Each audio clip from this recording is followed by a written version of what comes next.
Good morning बच्चों।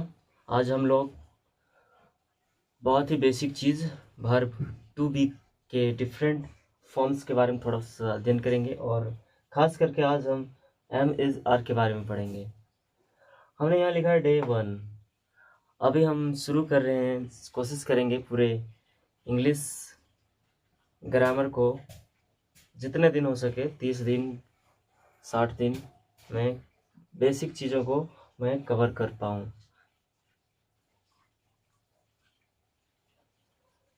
तो आज का टॉपिक है एम इज़ आर।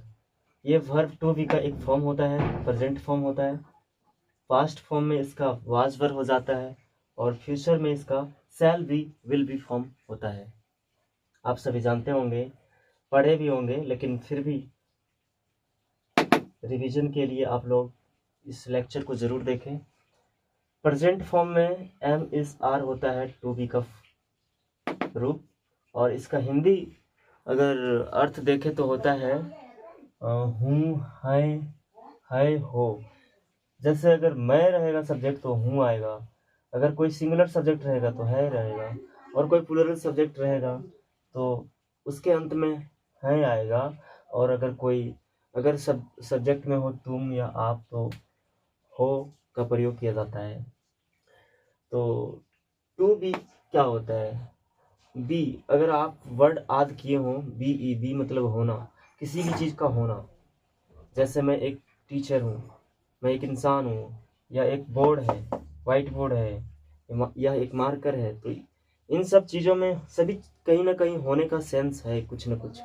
तो इसी के अलग अलग फॉर्म को आज हम लोग जानेंगे। तो आज खास करके हम लोग बात करेंगे प्रेजेंट फॉर्म के बारे में। टू बी का प्रेजेंट फॉर्म क्या होता है? Am is are. तो हम यहाँ पर देखेंगे, हमारे पास प्रेजेंट फॉर्म में तीन ऑप्शन है, तीन विकल्प है, एम इज आर। तो इन सब का अलग अलग सब्जेक्ट के साथ प्रयोग किया जाता है। जैसे एम का प्रयोग हमेशा आई के साथ ही होगा, आई एम होगा। ही सी इट या कोई भी सिंगुलर सब्जेक्ट हो तो उसके साथ इज लगेगा। आप यहाँ पर भी देख सकते हैं, ही सी इट, ये तीनों ही सिंगुलर शब्द हैं, सिंगुलर चीज़ों को रिप्रेजेंट करते हैं, तो इनके साथ इज लगता है। वी, यू, दे, या फिर कोई भी प्लूरल सब्जेक्ट हो तो उसके साथ आर लगेगा। यू के बारे में एक ध्यान देने वाली बात है कि यू सिंगुलर भी हो सकता है और प्लूरल भी हो सकता है, लेकिन यू के साथ हमेशा आर ही लगेगा। ठीक है। जैसे अगर कोई बोले तुम एक विद्यार्थी हो, तो यहाँ पर तुम सिंगुलर सब्जेक्ट को रिप्रेजेंट कर रहा है, लेकिन फिर भी उसके साथ आर ही लगेगा, ना कि इज लगेगा। तो आप चलते हैं हम लोग अफर्मेटिव सेंटेंस स्ट्रक्चर के बारे में। इज एम आर का क्या होता है? तो सबसे पहले सब्जेक्ट लगेगा। सब्जेक्ट क्या होता है? सब्जेक्ट जिस वस्तु के बारे में बात होती है, जो मुख्य बिंदु होता है, वो होता है सब्जेक्ट।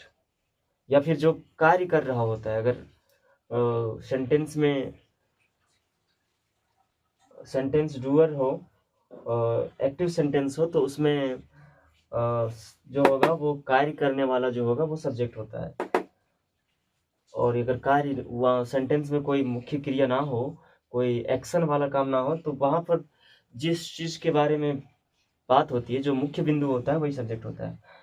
तो सब्जेक्ट सबसे पहले लगेगा, उसके बाद एम इज आर लगेगा। ठीक है।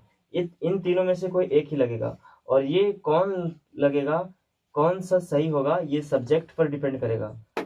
और उसके बाद कॉम्प्लीमेंट। कॉम्प्लीमेंट क्या होता है? कॉम्प्लीमेंट उस चीज़ को कहते हैं जो सब्जेक्ट को क्या करती है, उसमें उसके बारे में बताती है। अर्थात सब्जेक्ट के बारे में जो कुछ भी कहा जाता है वो उसका सब्जेक्ट का कॉम्प्लीमेंट होता है। जैसे मैं एक शिक्षक हूँ, यहाँ पर मुख्य बिंदु है मैं यहाँ पर मुख्य है, तो यहाँ पर मैं सब्जेक्ट हो गया, और मैं के साथ एम लगेगा, अर्थात आई के साथ एम लगेगा। अभी हमने बताया कि आई के साथ हमेशा एम लगेगा। आई एम आ टीचर, ये टीचर हो गया कॉम्प्लीमेंट, आई का कॉम्प्लीमेंट हो गया क्योंकि आई के लिए प्रयोग हुआ है। वह मेरी बहन है, सब्जेक्ट क्या हो गया? वह, क्योंकि यहाँ पर मुख्य बिंदु वह है, तो वह का क्या होगा?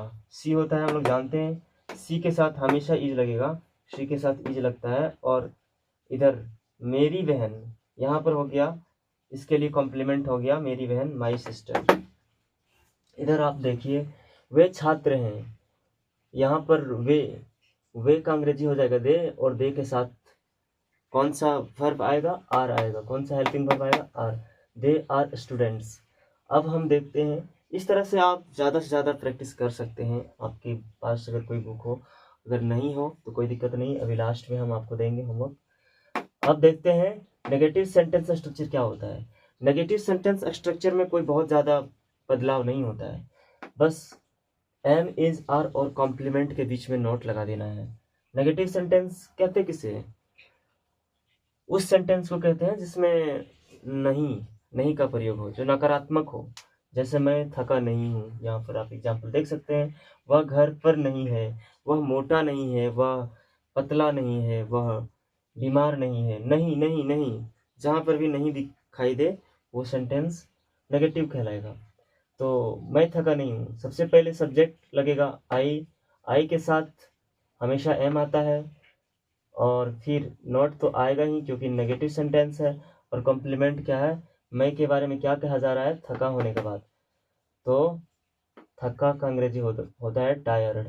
I am not tired.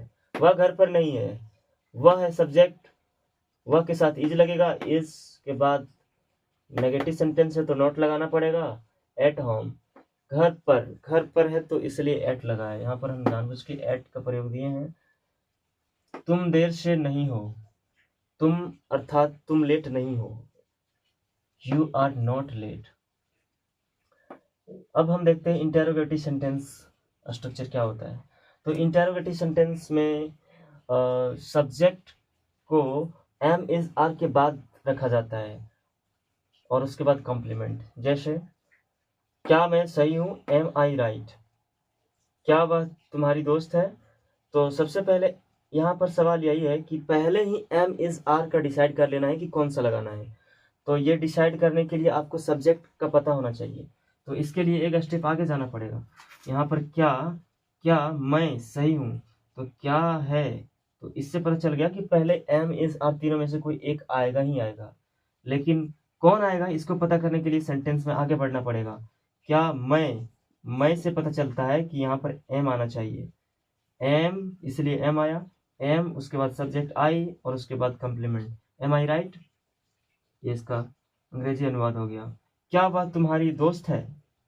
सबसे पहले क्या आ गया, तो इससे पता चल गया कि ये इंटरोगेटिव सेंटेंस है। तो सबसे पहले इस एम आर में से कोई एक लगेगा। तो कौन लगेगा, वो पता करने के लिए आगे देखना पड़ेगा सेंटेंस में कि सब्जेक्ट क्या है। तो सब्जेक्ट है वह, और वह के साथ इज लगता है, जानते हैं हम लोग। तो इज सी योर फ्रेंड, क्या वह तुम्हारी दोस्त है।